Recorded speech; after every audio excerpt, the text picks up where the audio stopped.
How to get $50 Postmates promo code. Let's get started. Launch your preferred browser. At the top, you'll see the search box. Over there, type in Postmates promo code and search for it.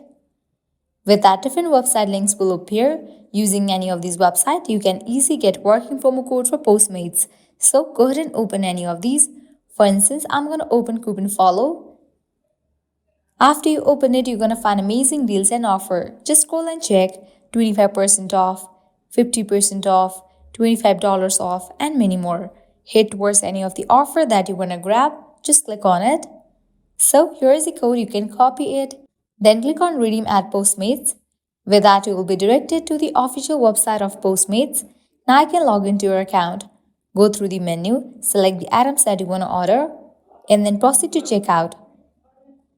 While in the checkout page, you will find the section of promo code. Over there, paste the code and confirm your order. With that, you'll get the discount in your order. Also, you can try out these offers, as in this page, you're going to find amazing offers and deals. Likewise, make sure to check out these websites as well, because these websites will also provide you working promo code for Postmates. Well, this way you can easily get up to $50 Postmates promo code. At the end, if you guys find this video helpful, don't forget to like, share and subscribe to our channel. Thank you.